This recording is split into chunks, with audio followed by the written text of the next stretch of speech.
La epístola a los Hebreos es un libro que realmente no es una epístola, no tiene esa estructura que tienen las cartas, ya que no presenta a su autor ni tampoco a los destinatarios. Sin embargo, da a entender que quienes leen este libro tienen un amplio conocimiento de lo que es el Antiguo Testamento. Se cree que fue escrito alrededor del año 60 o 70 después de Cristo, y ha hecho pensar a algunos estudiosos de la Biblia que el autor podría haber sido el apóstol Pablo. Sin embargo, muchos otros podrían llegar a afirmar que pudo haber sido alguno de sus discípulos, algunos de los que fueron enseñados por él. También el idioma que ocupa es un griego, ese griego que está escrito en la Septuaginta. La introducción del libro de los Hebreos nos hace ver que el autor es una persona realmente preparada y lo hace de una manera sublime. Es extraordinaria la forma en la que inicia su presentación. Dice la epístola a los Hebreos, capítulo 1, verso 1 en adelante: Dios ha hablado por su Hijo. Dios, habiendo hablado muchas veces y de muchas maneras en otro tiempo a los padres por los profetas, en estos postreros días nos ha hablado por el Hijo, a quien constituyó heredero de todo y por quien asimismo hizo el universo, el cual, siendo el resplandor de su gloria y la imagen misma de su sustancia, y quien sustenta todas las cosas con la palabra de su poder, habiendo efectuado la purificación de nuestros pecados por medio de sí mismo, se sentó a la diestra de la majestad en las alturas. Yo creo que hay pocos pasajes en la Biblia que nos hablen de esta manera tan sublime como lo hace esta introducción, haciéndonos entender que desde la antigüedad Dios ha hablado al hombre, pero en este último tiempo lo hizo por medio de su Hijo amado Cristo Jesús. Y enlaza al Antiguo Testamento mostrándonos la obra que Dios ha estado haciendo a través de los tiempos con los israelitas, con este pueblo hebreo, quienes Dios llamó para que ellos pudieran tener la promesa y pudieran compartir su palabra. Y es que en la antigüedad Dios escogió hombres para que llevaran su palabra. Él mismo los capacitó. Podemos ver cómo la obra de Dios fue hecha en sus vidas para llevar el mensaje a aquellas personas que necesitaban escuchar la voz de Dios. Y ahora nos muestra que en este último tiempo esta revelación ha sido cerrada por medio de la persona de Jesucristo. Ya no deberíamos esperar a que Dios nos siga hablando por medio de los profetas, ya que su palabra ahora nos es suficiente. Y el autor está haciendo hincapié en la divinidad de Cristo para que podamos entender su naturaleza, porque él afirma que él hizo el universo, el cual, siendo el resplandor de su gloria y la imagen misma de su sustancia, y quien sustenta todas las cosas con la palabra de su poder, habiendo efectuado la purificación de nuestros pecados por medio de sí mismo, se sentó a la diestra de la majestad en las alturas. Y es que si recordamos cómo el apóstol Juan en el capítulo 1 de su evangelio dice: en el principio era el verbo, y el verbo era con Dios, y el verbo era Dios. Este era en el principio con Dios. Todas las cosas por él fueron hechas, y sin él nada de lo que ha sido hecho fue hecho. En él estaba la vida, y la vida era la luz de los hombres. Y todo esto lo hizo para salvarnos, para por medio de su sacrificio darnos el perdón de los pecados. Ya lo dice el libro de San Juan en capítulo 3:16, porque de tal manera amó Dios al mundo que ha dado a su Hijo unigénito, para que todo aquel que en él cree no se pierda, mas tenga vida eterna. Porque no envió Dios a su Hijo al mundo para condenar al mundo, sino para que el mundo sea salvo por él. El que en él cree no es condenado, pero el que no cree ya ha sido condenado, porque no ha creído en el nombre del unigénito Hijo de Dios. Y esta es la condenación, que la luz vino al mundo y los hombres amaron más las tinieblas que la luz, porque sus obras eran malas. Y es que Jesús nos fue revelado a través de los evangelios. Cuando nosotros vemos la Sagrada Escritura, vemos que todo esto está reflejando a Cristo, y Él es el verbo, Él es la palabra, esta palabra de poder por la cual todas las cosas son hechas y son sustentadas en este universo. Ya que la palabra encarnada estuvo con los apóstoles, sus discípulos de Jesús lo vieron, caminaron, hablaron con él, lo vieron hacer milagros, escucharon su doctrina, y todo esto fue para mostrarnos que en Cristo se cumplió toda esta palabra profética. y la revelación fue cerrada por él. Por lo tanto, dice en los postreros días, o sea, en los últimos días, para que Dios se nos revelara por medio de su Hijo Jesucristo. Verso 4. Hecho tanto superior a los ángeles, cuanto heredó más excelente nombre que ellos. Entonces, en esta primera parte de este texto podemos ver el contraste que hace el autor entre el Antiguo Testamento y este nuevo pacto hecho por medio de Jesucristo, mostrándonos la gloria de Dios, su excelencia, su majestad. Entonces podemos ver aquí algunos puntos que podemos remarcar. El Hijo es superior a los profetas, porque los profetas hablaron de él. El Hijo es esa voz de Dios, es la palabra de Dios, es el Verbo encarnado. También el Hijo es heredero de todas las cosas. El Hijo es creador del universo, es el creador de las edades. El Hijo es el resplandor de la gloria de Dios. El Hijo es la exacta representación de la sustancia de Dios. El Hijo es quien sustenta todas las cosas. El Hijo es purificador de nuestros pecados. El Hijo está a la diestra de Dios en las alturas. Y por último, el Hijo es superior a los ángeles. Realmente en el libro de Hebreos no se tiene una referencia de que esté dirigido hacia algún grupo de hebreos, pero se le entiende de esta forma, ya que la manera en la que se expresa está hecha para aquellas personas que conocen perfectamente el Antiguo Testamento. Por eso es que hay muchas citas en este primer capítulo de varios libros de la Escritura, particularmente de los Salmos.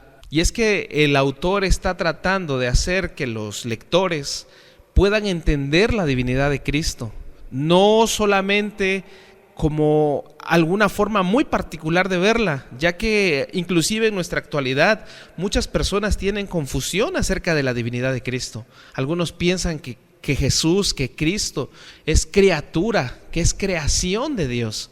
Y podemos ver por medio de la palabra que Cristo es Dios. En su naturaleza Jesús es completamente hombre, pero también es completamente Dios. Hay cosas que nos cuesta trabajo entenderlas y hay gente que ha estudiado por muchos años la palabra. Hay estudios que se han hecho por siglos acerca de esto y nuestro conocimiento es muy limitado porque somos personas que viven pocos años y vemos las cosas desde un punto muy pequeño en el universo. Y solamente Dios, que es eterno, puede ver todas las cosas en la eternidad, en lo absoluto, en todo completo. Por lo tanto, el autor quiere que entendamos que Jesús es más grande que los ángeles, ya que los ángeles son creación de Él. Que no confundan a Jesús con un ángel, que no lo vean simplemente como un espíritu ministrador. En el hebreo, ángel se dice malak, y malak significa mensajero. Así que los ángeles son enviados para dar un mensaje de parte de Dios. Pero Jesús no era un ángel, Jesús es Dios mismo, es Dios revelado al hombre. Y esto el autor lo quiere dejar bien establecido para que sepamos quién es Jesús y cuál es la obra que Él está haciendo. Dice así en el verso 5, el Hijo superior a los ángeles. 5. Porque ¿a cuál de los ángeles dijo Dios jamás: mi hijo eres tú, yo te he engendrado hoy, y otra vez, yo seré a él por padre, y él me será a mí hijo? Estos pasajes los podemos encontrar en 2 de Samuel 7:14 y 1 de Crónicas 17:13, donde podemos ver cómo Dios llama al Mesías hijo. Y recordemos que en el libro de Lucas 3:22 dice: tú eres mi hijo amado, en ti tengo complacencia. Esta voz celestial es la voz de Dios que viene sobre el Mesías, sobre Jesús. Verso 6. Y otra vez, cuando introduce al primogénito en el mundo, dice: adórenle todos los ángeles de Dios. Esta porción es parte de la Septuaginta, la versión griega de la Biblia, donde está escrito el Cántico de Moisés, donde él habla acerca del pecado, de la caída, pero también de la restauración de Israel por medio de Jesucristo. Verso 7. Ciertamente de los ángeles dice: el que hace a sus ángeles espíritus y a sus ministros llama de fuego. El autor hace esta distinción para que podamos ver que los ángeles están al servicio de Dios. Ángeles, mensajero, y Dios tiene a sus mensajeros que obran en favor de aquellos que son santos, de aquellos que sirven al Dios viviente. Y esta cita la encontramos en el Salmo 104, en el verso 4. 8. Mas del Hijo dice: tu trono, oh Dios, por el siglo del siglo, cetro de equidad es el cetro de tu reino. Has amado la justicia y aborrecido la maldad, por lo cual te ungió Dios, el Dios tuyo, con óleo de alegría, más que a tus compañeros. Esta cita es del Salmo 45, en el verso 6 y 7. Salmo donde se nos habla acerca del Rey, del Mesías, y que nos hace ver el poderío del Mesías. Mesías en hebreo es ungido en griego, para que podamos tener referencia. Vemos que Él es Dios y que los ángeles lo sirven. Verso 10. Y tú, oh Señor, en el principio fundaste la tierra, y los cielos son obra de tus manos. Ellos perecerán, mas tú permaneces, y todos ellos se envejecerán como una vestidura, y como un vestido los envolverás y serán mudados, pero tú eres el mismo y tus años no acabarán. Esta cita es del Salmo 102, verso 25 al 27. Este salmo nos hace ver cómo el poderío de Dios es tan grande, tan maravilloso, que aun cuando las cosas cambian, aun cuando las edades cambian, aun cuando los tiempos cambian, Él permanece siendo el mismo. Él no cambia, Él no varía. Y eso nos tiene que hacer pensar en nuestra realidad también, porque vivimos en un mundo que está cambiando constantemente, y la iglesia muchas veces se quiere adaptar a los tiempos modernos, siendo que Dios es el mismo de ayer, de hoy y por los siglos. Por lo tanto, no debería la iglesia amoldarse al mundo, sino que deberíamos mantener esta fidelidad a Dios, mantener los ideales, los principios, nuestros fundamentos cristianos. Verso 13. Pues ¿a cuál de los ángeles dijo Dios jamás: siéntate a mi diestra hasta que ponga a tus enemigos por estrado de tus pies? En esta porción se nos muestra cómo Dios le dice a Jesús: siéntate a mi diestra hasta que ponga a tus enemigos por estrado de tus pies, reflejando así la victoria por encima de todas las cosas de Jesús.